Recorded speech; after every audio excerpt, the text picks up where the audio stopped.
to say a special welcome to America's best storyteller who drew 400 people the other night at the Governor's Mansion, and former Dean, distinguished Senator from Arkansas, David Pryor.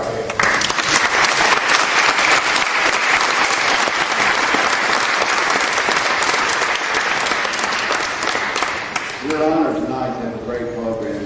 Any of you are C-SPAN junkies like I am, are a fan of Steve Scully. So what a great job C-SPAN does, Steve does individually. So we're honored that he can be here. I also want to remind everyone that C-SPAN filmed every show of Peggy Scranton's Clinton class, the first class on the Clinton presidency offered at the University of Arkansas, Little Rock. Peggy Scranton, let's get Peggy.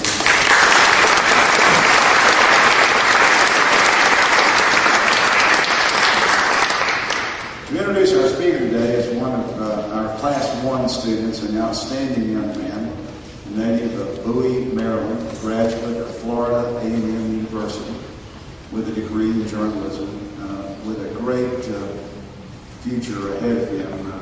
You may have seen the article about him on his International Public Service Project, where he was featured for his work in Africa.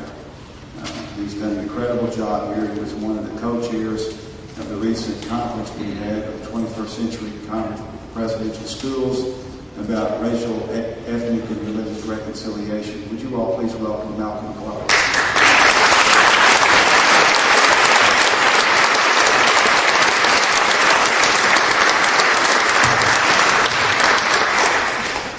Good evening, everyone. Welcome to the University of Arkansas Clinton School of Public Service. Actually, it's nice to know that I still have a great future ahead of me and not behind me sometimes. Well, my name is Malcolm Clark, and I'm a graduate student here at the Clinton School. Now, as a student journalist, I'm honored to introduce our speaker for this evening. Steve Scully is the senior executive producer and political editor of C-SPAN. He is also president of the White House Correspondents Association. Since 1990, Mr. Scully has been responsible for planning and editing C-SPAN's campaign program, including presidential and congressional elections. Mr. Scully is also one of the hosts of the Washington Journal, C-SPAN's daily 3-hour public affairs program, and he manages a team of field producers responsible for C-SPAN's coverage of the White House, the Supreme Court, and international programming. Prior to joining C-SPAN, Mr. Scully covered politics and local government as a reporter with WSEE-TV in Erie, Pennsylvania. He also worked as a reporter and anchor for WHEC-TV in Rochester, New York. In January 2003, he assumed the Amos P. Hofstadter Chair at the University of Denver, teaching a course on media, politics, and public policy issues via cable fiber line between Washington, D.C. and Denver, Colorado. Mr. Scully earned a bachelor's degree in communication and political science from American University and a master's degree in journalism from Northwestern University. Ladies and gentlemen, as a journalist and an avid viewer of C-SPAN, I am honored to present to you Mr. Steve Scully.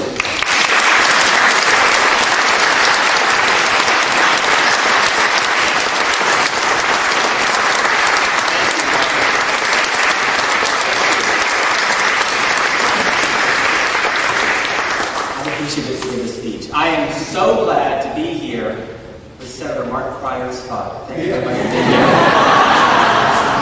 You know you get that all the time, don't you? This guy never ages. Senator Pryor and Peggy, thank you very much for being here as well. And good evening. What Malcolm also didn't tell you, which is something you probably should know, is that I am the 14th in a family with 16 children, 5 sets of twins.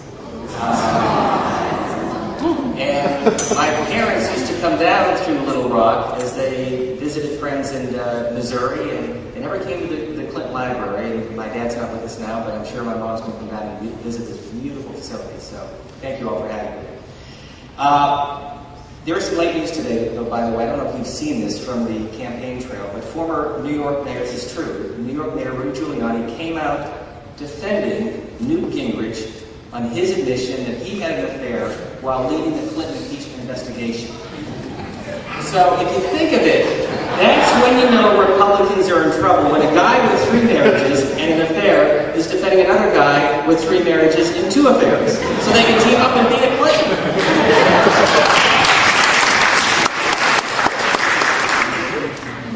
I'm glad to be back in Arkansas, to be here in Little Rock. So many must-visit places. This library, the Ozarks, Hot Springs, Doe's Restaurant, one of my favorites. I'm going to have some fun tonight. I'm going to speak for just about 10 minutes. I hope to open up to a lot of questions, and I've been going through the C-SPAN archive, so I'll share with you some of the things that you might find of interest. But this is a beautiful facility. And as I was walking through today with David, what a great tribute to our 42nd president. And this gentleman right over here, one of the original FOBs, Skip Rutherford, deserves a lot of credit for this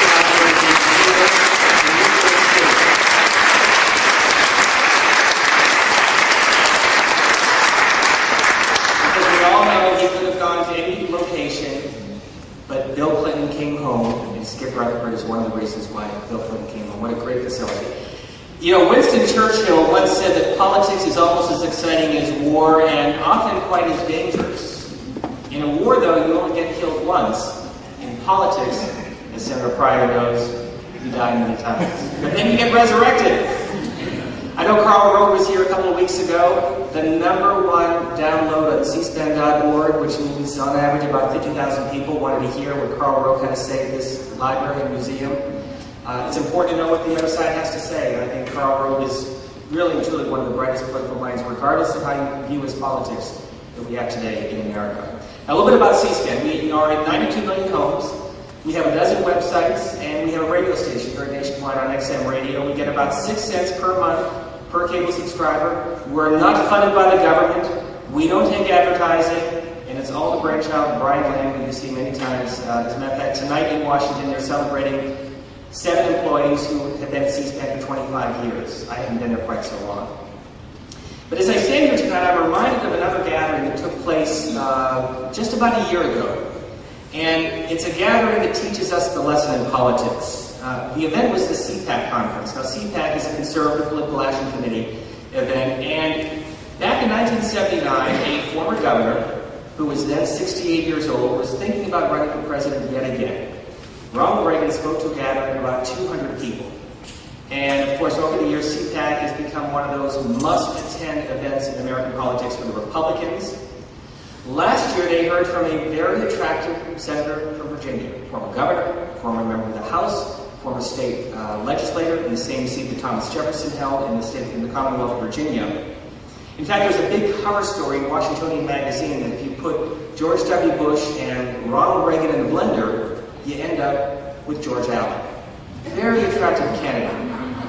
It's true. The problem with George Allen is that he didn't follow the wise political advice of the former governor and former president from Arkansas. Bill Clinton always said, focus on the next contest, not the one after that. Hillary Clinton, of course, heeded that advice in 2006. But instead, George Allen started to move around the country, and we were covering it, and we loved it. It was an early contender. New Hampshire, Iowa, South Carolina, C-SPAN cameras were there to do it all. He dropped his eye off the prize. He dropped his eye off his most immediate contest, which was to win re-election in the Commonwealth of Virginia. And so what I'm saying tonight is for the students and for those of you who have been through politics is that campaigns matter. Campaigns matter. They show the strength of a candidate. They show your ability to fight under pressure. They test the mettle of who you are, male or female, your candidacy, your organization. There's a saying that I tell students about television, and that is that the camera doesn't lie. You know, if you watch Matt Lauer in the morning or Meredith Vieira, you either like them or you don't like them. You know, it's kind of hard for them to kind of put on their airs because they are who they are. And the same thing with us here at C-SPAN, although some people often say to me, how do you listen to those people go off and maintain your composure? Remember, I grew up in a family with 15 brothers and sisters. You can't fake it. And you can't fake politics as well. Now, this is the YouTube generation. I was talking to some people this morning. Senator Allen, to go back to his candidacy, committed a worse sin. He had that so-called macaca moment We've all seen it as he was taunting a campaign staffer from the Webb campaign. And then he said he simply made up the word. Well, what happened then is that he opened up the media's attention on who was George Allen. And by God, if you're in politics, that's the last thing you want if you're running for re-election. Having been governor of the state, having run statewide as the senator, having been in the state house, all of the stories about who he was. And it was a lesson in what not to do in politics. And so what resulted, stories about the Confederate flag and the noose that hung in his office, and a lot of questions about George Allen. Now, admittedly, George Allen had a lot of other things going against him. Mark Foley, the war in Iraq, President Bush low popularity rating, but combined with all of that, it was an untenable situation for him, and there really was very little he could do. He, of course, lost Jim Webb in a surprise victory. Now, in 1992, Bill Clinton masterminded the War Room, and it was a rapid response to what to do in American politics. The lesson from Michael Dukakis in 1988 is that when they attack you, don't let the story continue for a day or 2 or 3 days. Go after it right away, because if you don't, you're going to pay a price. And it doesn't matter if you're a Democrat or Republican, you gotta respond. You gotta respond effectively and quickly in today's political environment.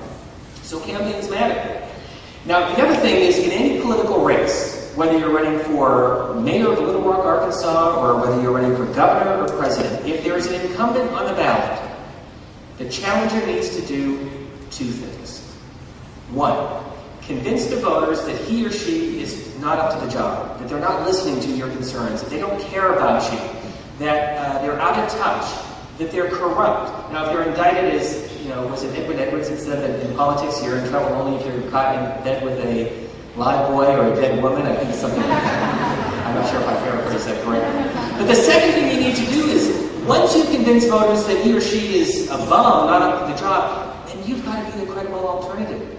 You've got to be the person that says to the voters, I can take that job. Now, Al Gore failed the test, although some would say he won it with his majority in the popular vote. Certainly, John Kerry failed the test in 2004. And as I was reflecting tonight, and I could be wrong, and I know Peggy is here, so she can correct me, but we're here at the Clinton Library.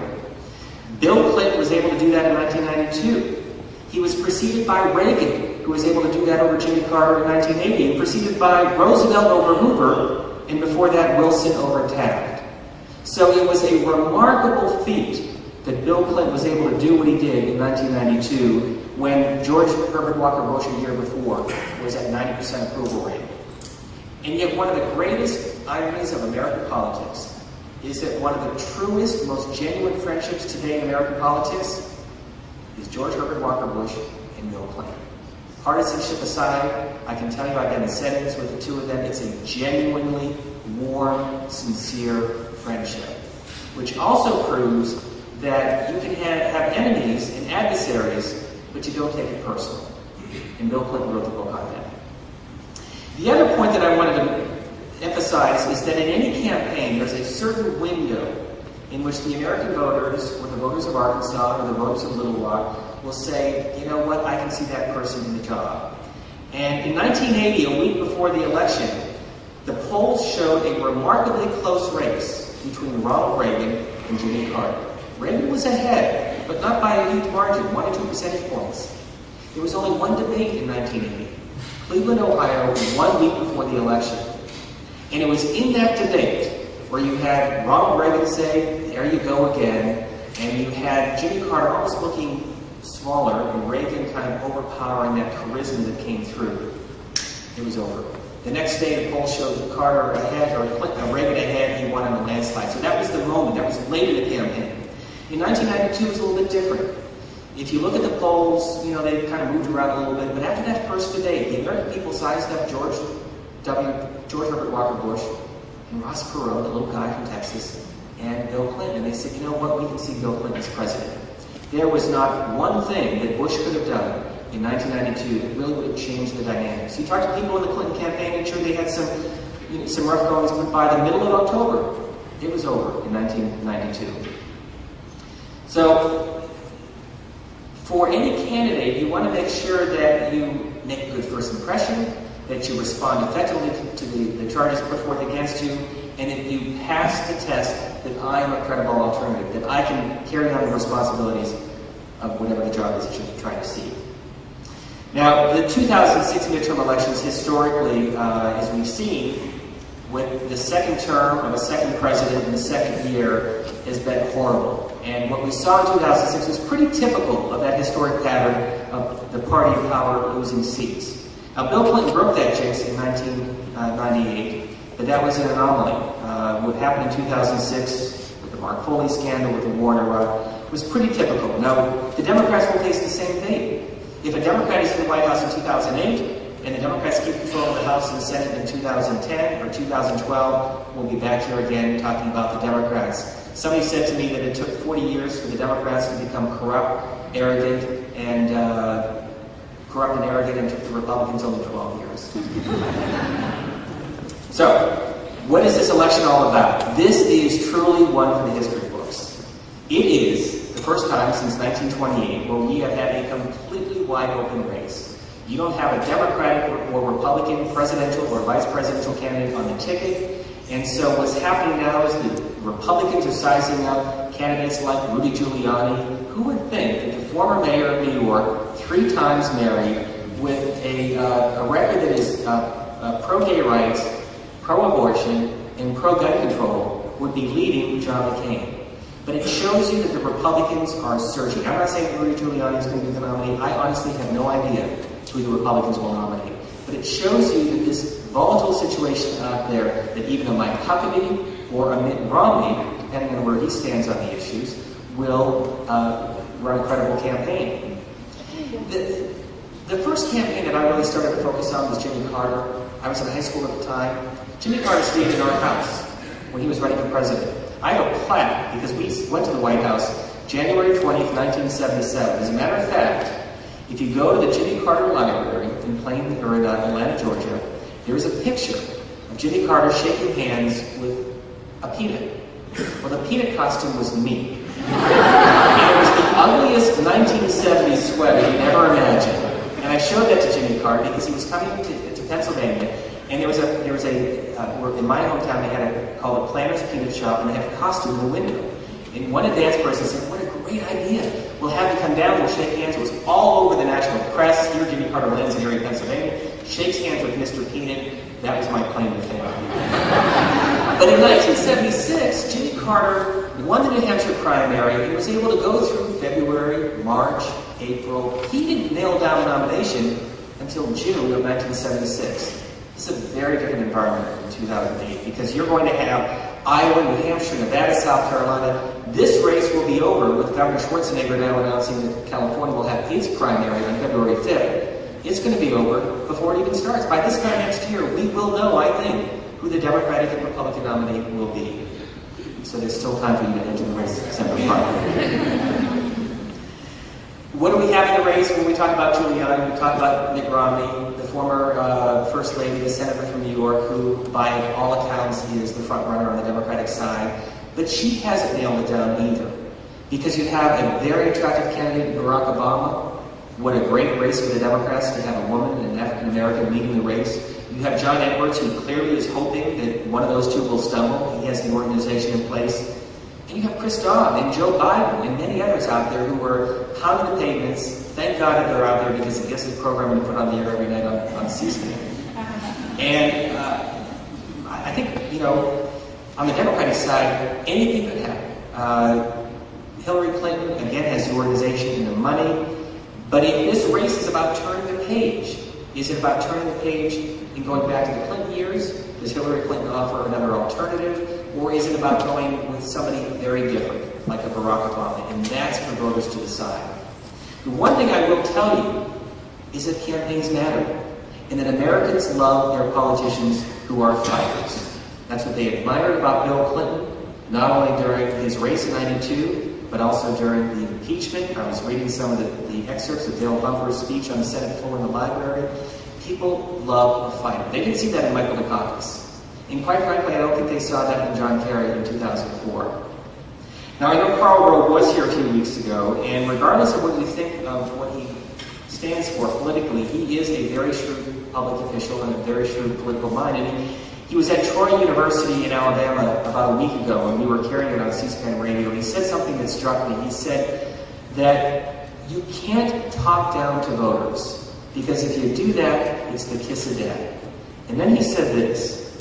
He said, the masses are not asses.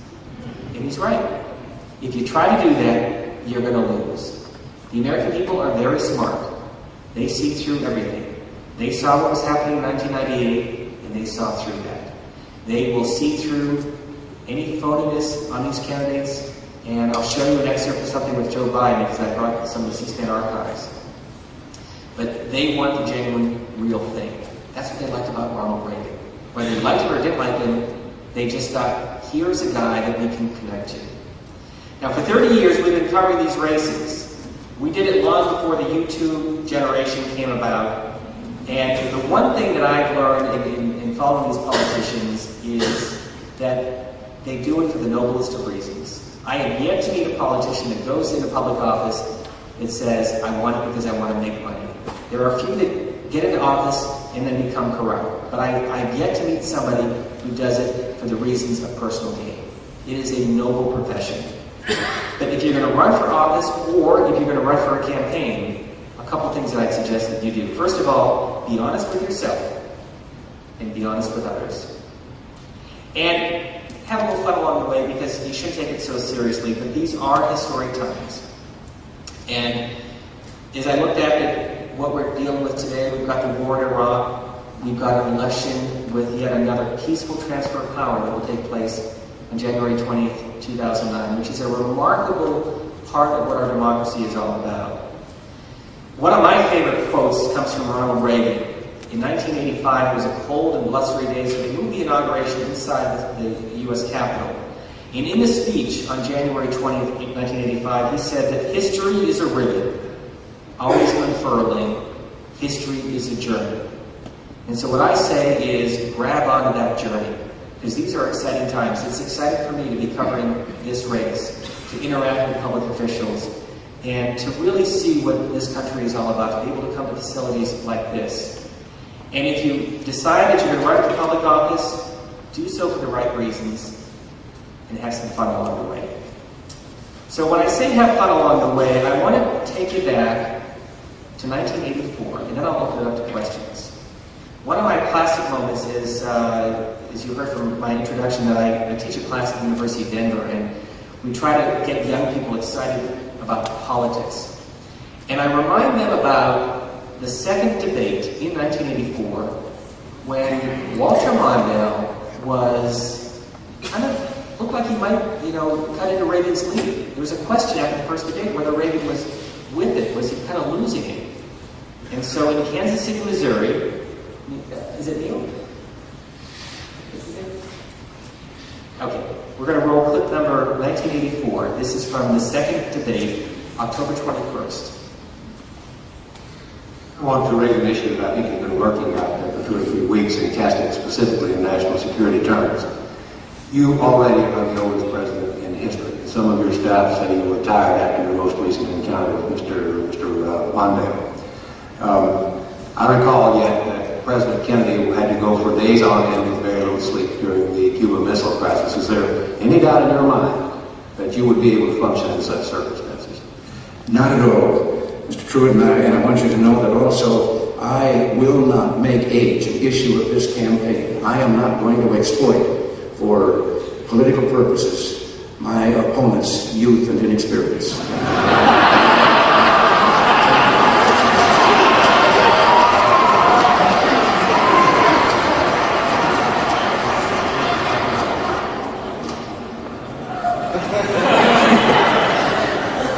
If I still have time, I might add, Mr. Truitt, that it was Seneca or it was Cicero, I don't know which, that said, if it was not for the elders correcting the mistakes of the young, there would be no state. I did an interview with Walter Mondale about 4 years ago, and we played that clip, and he said, as soon as he said that, he knew it was over. The old Reagan was there, and there was, again, that window in the campaign, there was nothing Reagan could have done after that, because he was able to use humor in a very effective way, and that's, I think, one of the lessons. On the other piece of tape I want to show you, this is 1988, is what not to do when you're running for office. I'm going to you have to listen carefully, but we were at one of those infamous house parties with Senator Joe Biden in 1988 when he was telling a would-be supporter how smart he was.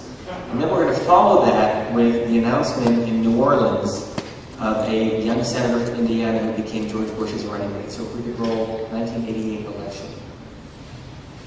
I have a much higher IQ than you do, I suspect. I went to law school on a full academic scholarship, and I'd be delighted to sit down and compare my IQ to yours if you'd like to. Actually, I was just in the area and decided to stop by. I just want to thank you first for the confidence that you placed in me. And as I was standing in that audience out there, a young man turned to me named Steve Shambaugh from Orlando, Florida. And I sort of whispered to him that I was perhaps going to be the next vice presidential nominee. And he only told me, he said, well, when you get up there, he said, you tell George Bush one thing, go get him.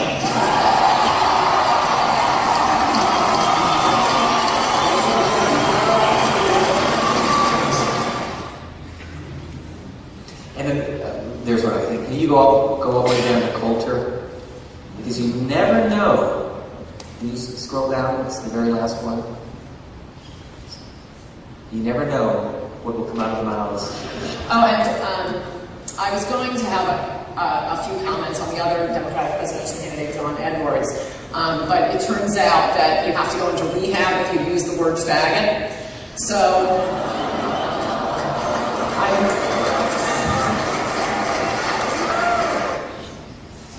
Don't you love C-SPAN? Thank God you did.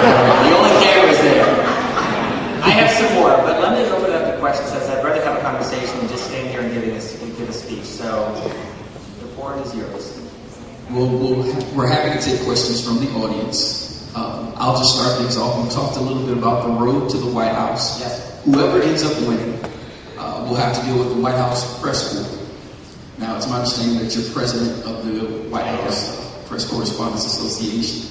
Talk to us a little bit about what you do with the association, and tell us a little bit about a person by the name of Helen Thomas. My understanding that she might be losing her seat, or she might be able to keep her seat in the White House briefing room.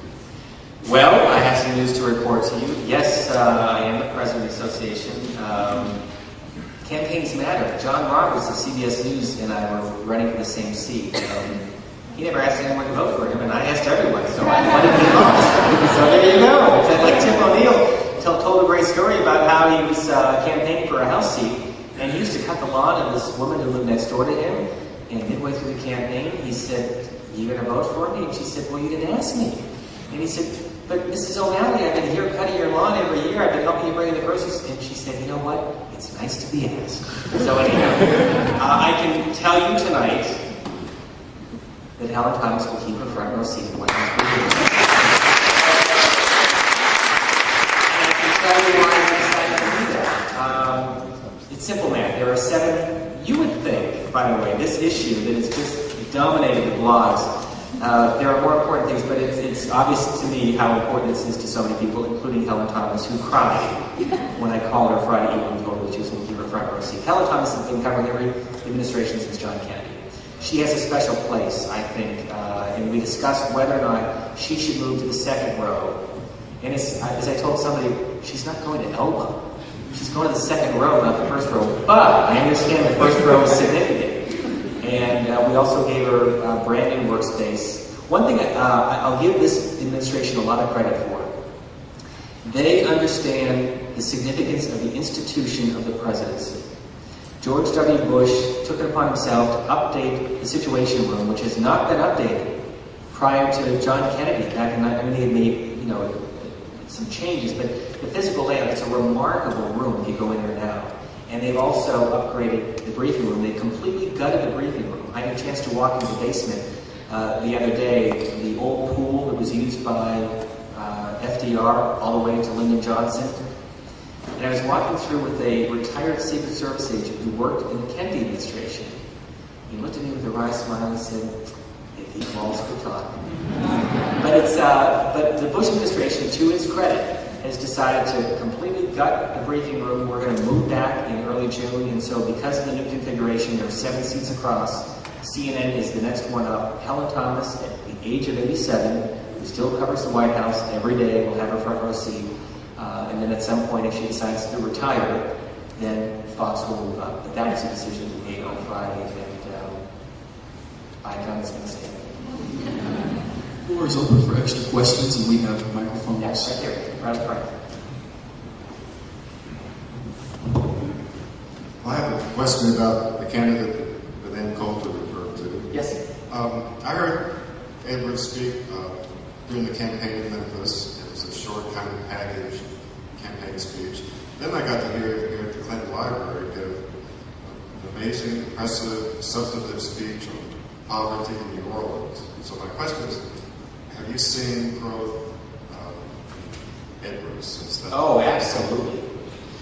The question was whether he's seen growth in John Edwards as a candidate. No question. I don't think anyone can go through one presidential election and not grow into the second. Reagan certainly did. Bill Clinton certainly did from 92 to 96, and John Edwards has. He has positioned himself as the candidate who is passionate about poverty. He's a very accessible candidate. He is running a grassroots organization. He's got some money, not certainly as much as Hillary Clinton or Barack Obama, but a strong organization. And look, I mean, the fact is that he is assuming that if one of them falters, he's there to kind of pick up the mantle.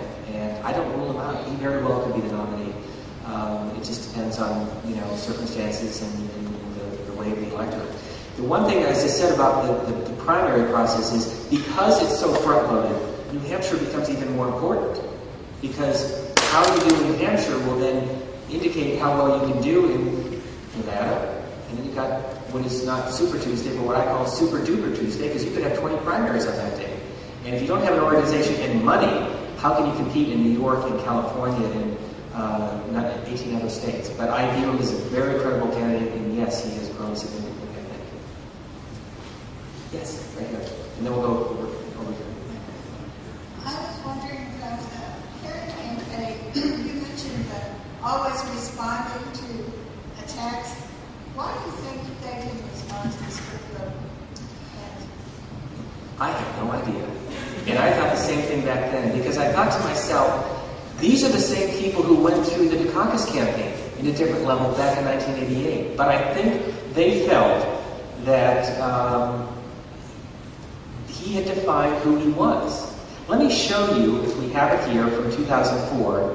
I'm going to show you Wes Clark, and then we'll show you John Kerry. So if you get that, yeah, John Kerry 2004. Let me show you this.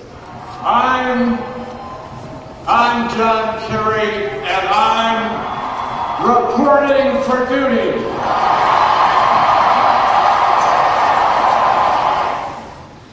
Now that's one of those things that I think seemed to work that night, but it didn't work afterwards. And the bigger mistake that John Kerry made is that he was defined under the radar by a lot of other media types. His windsurfing off the coast of Nantucket, taking a 5-day vacation in Idaho in one of his 5 homes. So this whole image of not being in touch with the average American. And for him then not to respond immediately, there's no reason any public official, especially at that level, should let that happen. But I think they felt by responding they're going to draw more attention. You have to respond. No matter how scurrilous the charge, it proves that some of the charges were false, but he didn't. They were defining him rather than him setting defining who he was. Over here, yes. John. You and my mother. What I read, and I'm not sure which of the national papers I read, that of some 47 or 48 senators that run for the presidency, we have never elected a senator. Is that correct? And if so, why is it that American people do not elect senators? You are going to have me answer that question with a distinguished senator here. I have to know. You're putting me on the spot. Well, see, I think Mark Pryor should get in the race and break that jinx. Well, it has happened. Warren Harding in 1920, John Kennedy in 1960, but it hasn't happened since. And I think part of the reason is that in this, Senator Pryor can speak better than this than I can, but it's the Senate ease, the language that they have, and they're always compromising. When you're a governor of a state, you make hard decisions. You're an executive. You're in charge of the National Guard. You raise taxes, you lower taxes, you deal with education. You are able to impact issues that the average American can relate to. And I think people get in the Senate, and there's just a sense that they don't have the organization or the connection or whatever it is. Now, if it's a McCain Clinton race, then of course in 2008 we'll have a senator that will be elected president. But hey, Governor, how come he is a very credible candidate? I'm not saying he's going to get the nomination, but Giuliani has his own problems. John McCain is 71 years old. He was fresh in 2000. He's trying to recapture that magic. He's not been able to do it. Mitt Romney has his own problems within the Republican base because he's for abortion. I was against abortion. So people, as I said in my remarks, want the real thing. You can't fool the voters. And I think chances are having a senator this year are probably better than past years, but I think that's the reason. Governors just tend to have more success in stronger organization and more clarity when it comes to spelling out their issues. Let's get somebody in the back. Anyone in the back? Yes.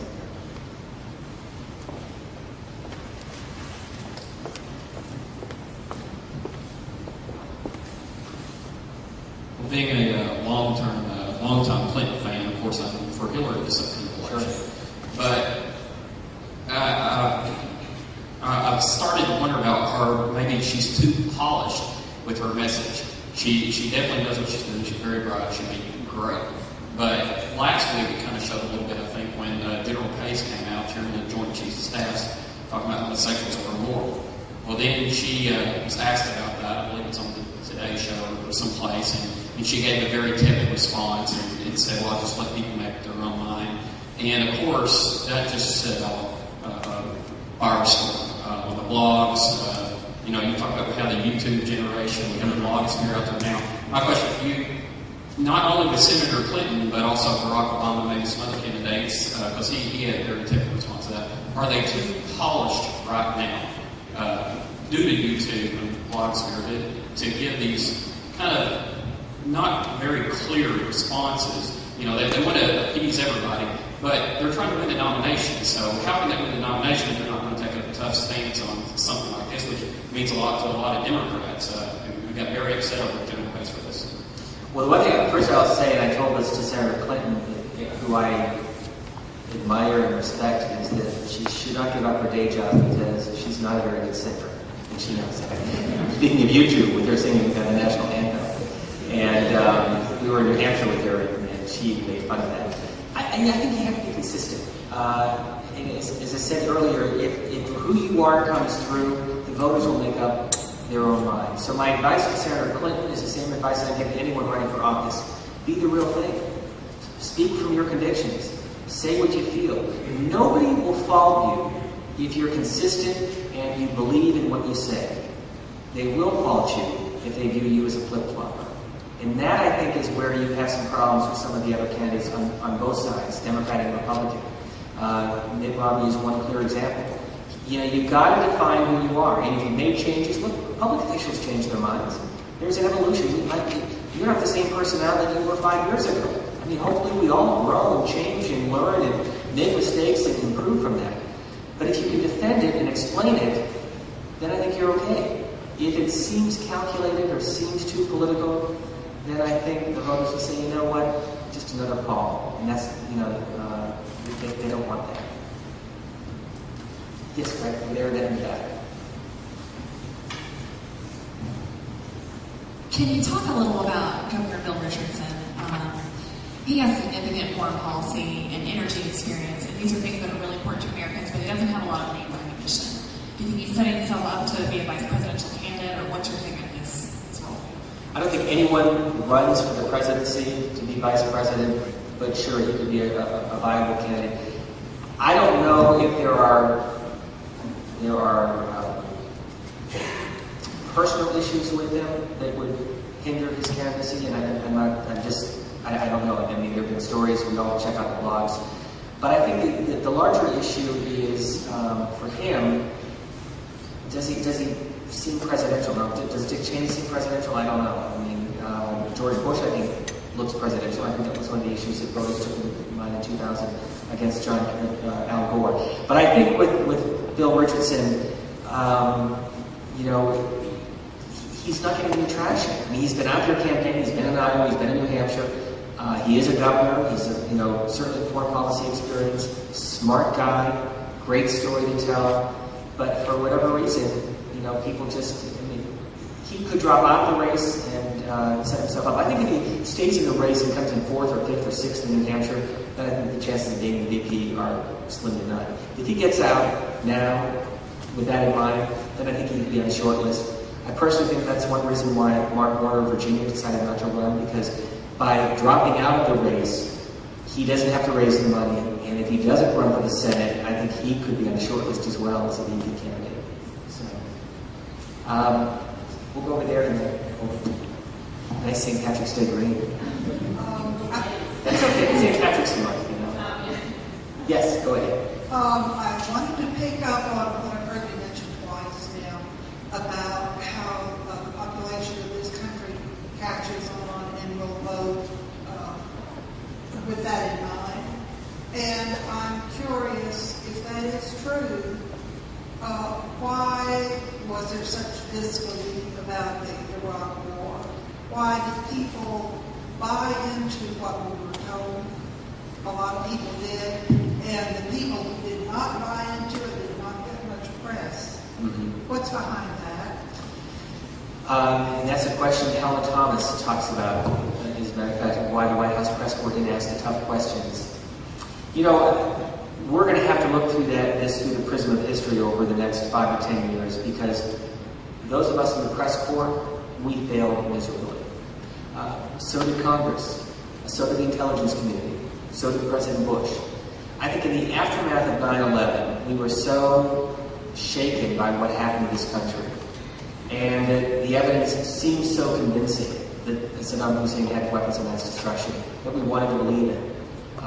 Clearly we know what happened. Clearly we know that had the president spent more time on Afghanistan and going after Al-Qaeda and not shifting the focus of the American military into Iraq, things would have been different. But I think we wanted to believe it, and I think that the evidence at the time seemed overwhelming, which is why people like John Edwards and Senator Clinton and others voted for the resolution that the president had the authorization to go into war. But failures all the way around. The media not asking the right questions.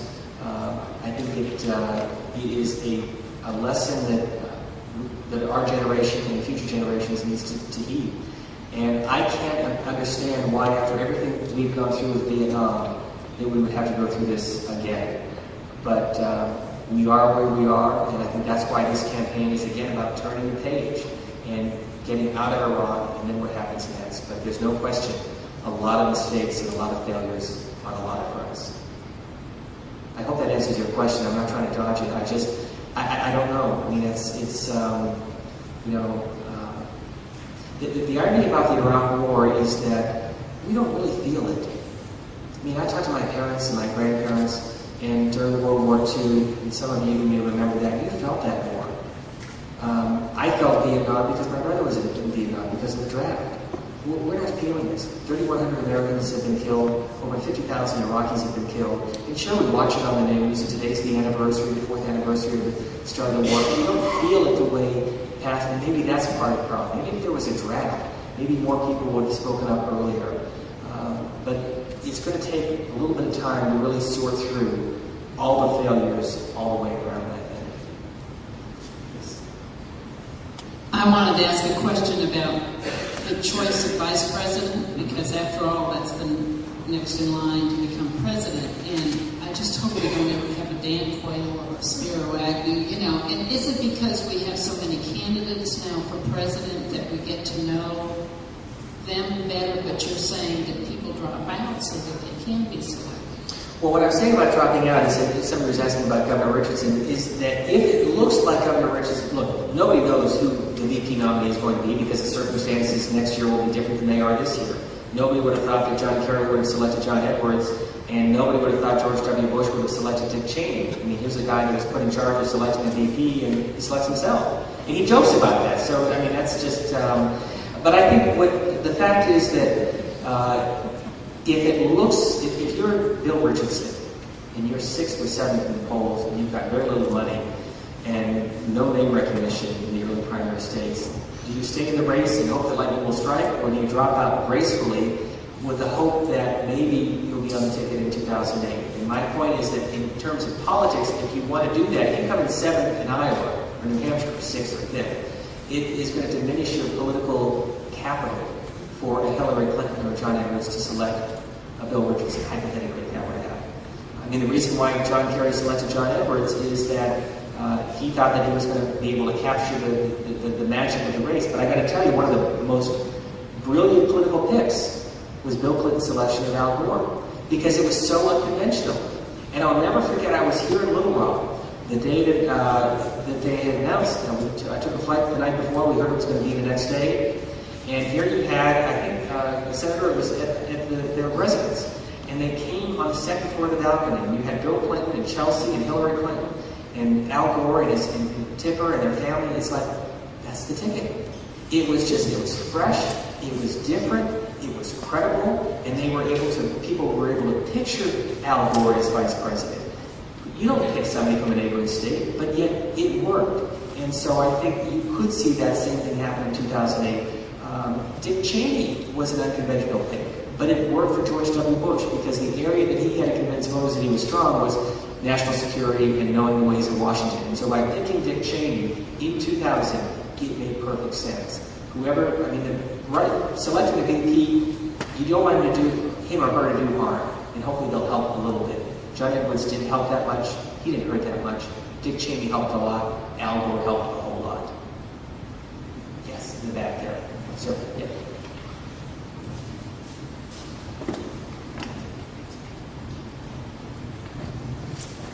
Is our country ready for a minority or a moving president to wait? And if so, why? Yes, I think we are ready. I think we're a sophisticated country, and, Hillary Clinton and Barack Obama, people talk about their race and gender, but it's not part of the storyline. I think they're ready. I think we're ready for it. Yes. Why? Because I think we're a sophisticated country, but I also think we've just gone through, as that very question posed earlier, the war in Iraq, and a lot of questions that weren't asked. And so I think as we turn the page, to use that line one more time, we're looking for somebody who can get us to the next step. And whether that person is a woman or an African American or another white male, I don't think race or gender is going to be a deciding factor. It will be a factor, it will be talked about, but we have the first woman Speaker of the House, and I think it's now, we accept that. And we accepted Hillary Clinton being the former First Lady to be in the Senate. So I think we're a sophisticated country, and we can accept that. I have another moment from the campaign trail, by the way, if you want to show 2000. This is Gary Bauer and Gary Bauer and Wes Clark. Some moments on the campaign trail. All right.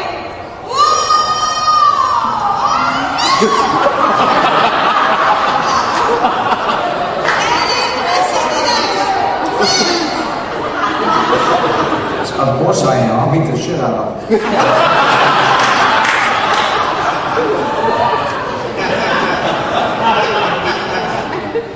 Do you want to see some old 1992 ads from the campaign? Let's go to 1992 and we'll see how these are two negative ads. There's a negative ad for the Clinton campaign and a negative ad by the George Herbert Walker Bush campaign. He said he was never drafted. Then he admitted he was drafted. Then he said he forgot being drafted. He said he was never deferred from the draft. Then he said he was. He said he never received special treatment, but he did receive special treatment. The question then was avoiding the draft. Now, for Bill Clinton, it's a question of avoiding the truth. 1988. Read my lips. Then George Bush signed the second biggest tax increase in American history. Read my lips. George Bush increased taxes on the middle class. Bush doubled the beer tax and increased the gas tax by 56%. Now George Bush wants to give a $108,000 tax break to millionaires. $108,000. Guess who's going to pay? We can't afford 4 more years. Okay, how are we on time? Okay, let me take a couple. I have one last piece of tape that I'll show you with Bill Clinton, but I'm going to take a few more questions and then I'll end with that. Right over here, yes. Oh, that's okay. Thank you.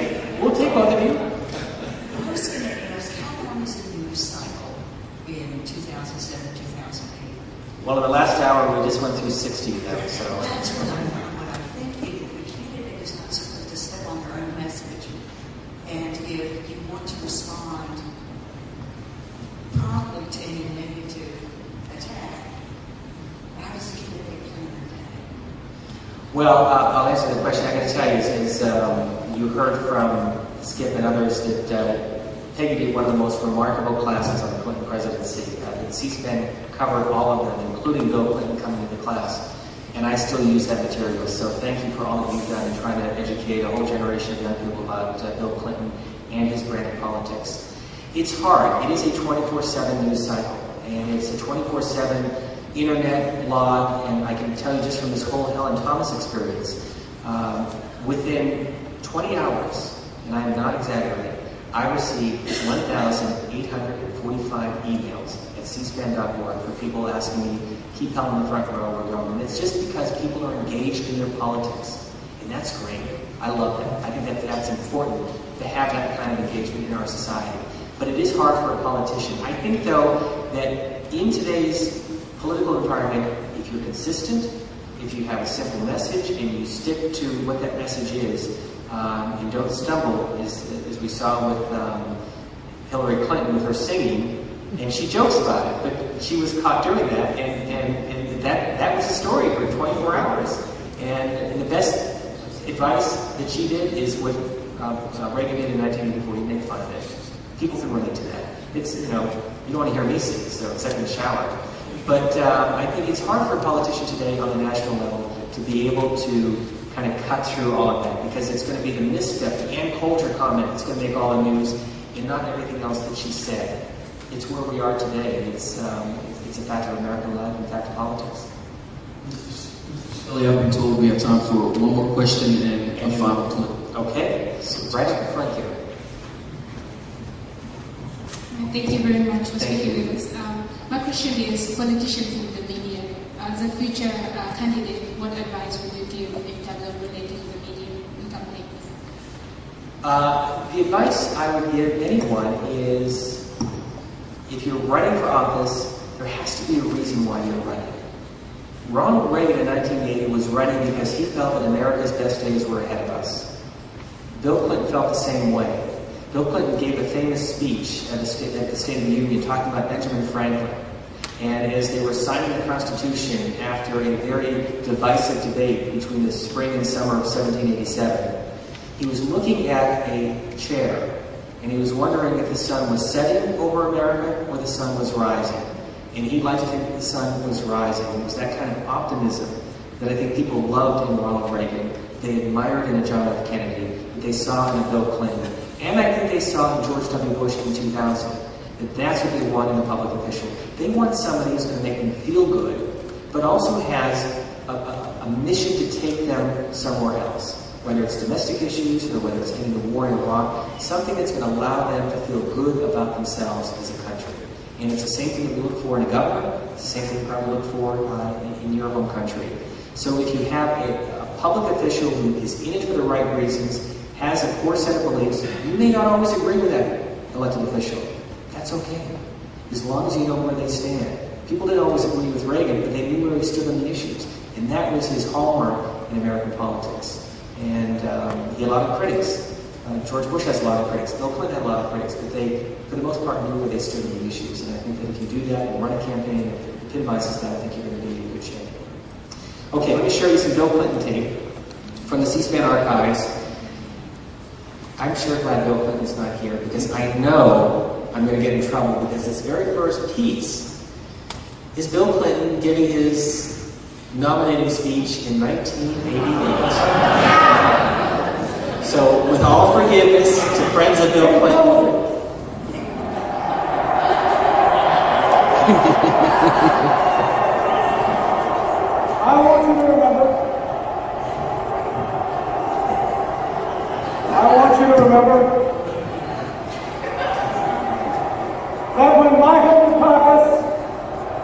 becomes president in November.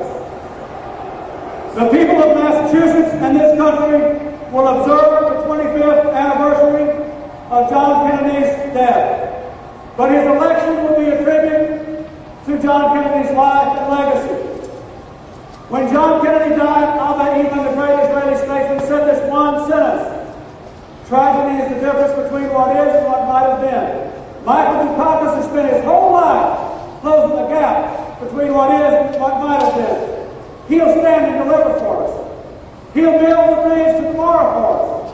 And that's why I'm so proud to say he ought to be president and to place in nomination the name of the 41st President of the United States, Michael Dukakis from Massachusetts.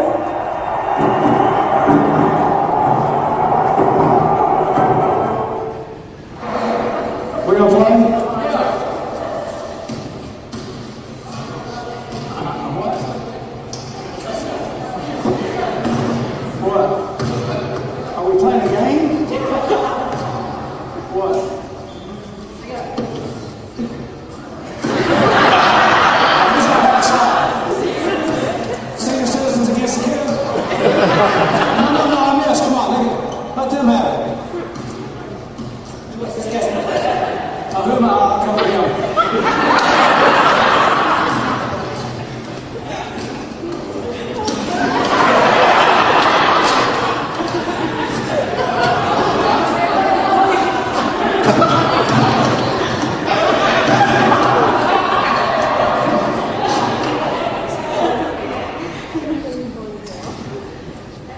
He's not done yet.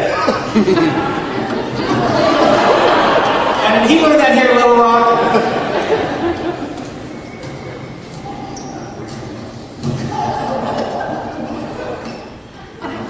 The government has answered every question. If you want to ask the government questions about his personal opinion, you have to ask him. I can talk to you about political strategy and not just other stuff. Okay, I'm not in the government state about you.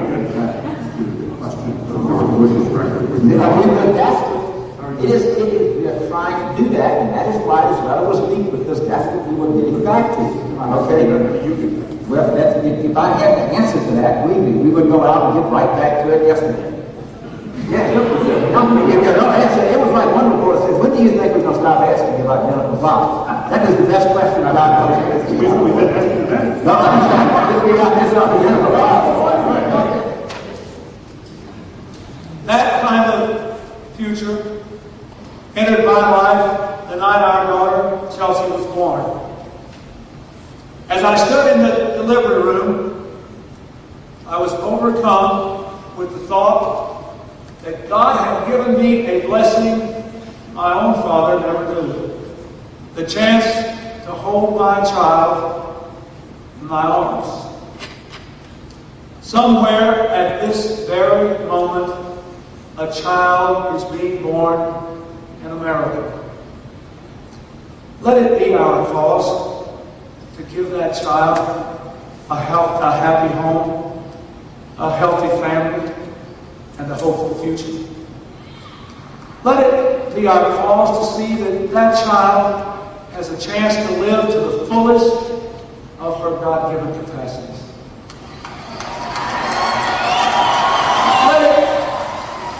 Let it be our cause to see that child grow up strong and secure, braced by her challenges, but never struggling alone, with family and friends and a faith that in America, no one is left out, no one is left behind.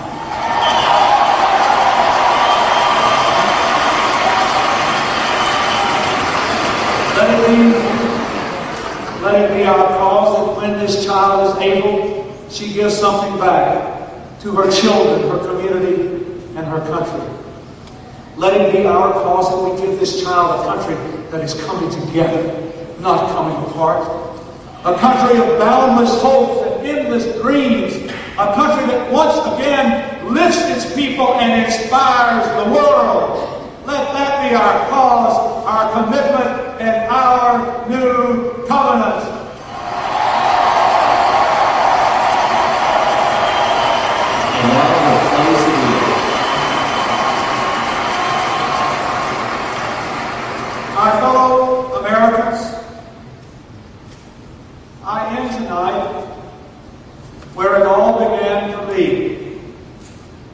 I still believe in a place called hope. God bless you, and God bless America.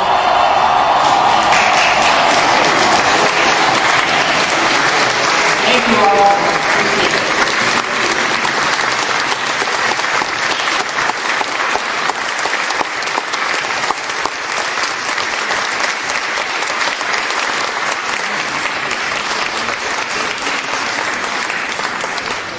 Dixon's crying. We were back there, and we were back in New York in 1992, sitting there watching that thing, and it did bring back a lot of memories, and you brought it back to life, Steve. First of all, let me just say, we've had a lot of programs here. I've never seen the audience more engaged and more interested than what Steve Scully brought us to. Let's give Steve a hand.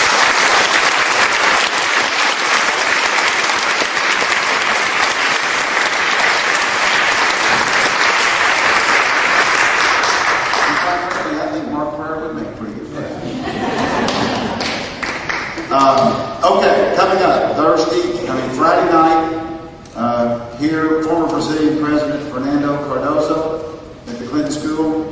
And then next Thursday at lunch on the 29th, Bud Cummins on the record. If you like Karl Rove, come hear the former U.S. Attorney speak. And Steve, you can cover it. We welcome you back. Stay around for the reception. Thank you all for coming. Tomorrow, by the way, you're going to get an email from Ben or Patrick. We're announcing our April schedule of programs. It'll be out about noon tomorrow. It's an impressive list. Get ready for what Patrick Kennedy calls an awesome April. You'll enjoy it. Thank you.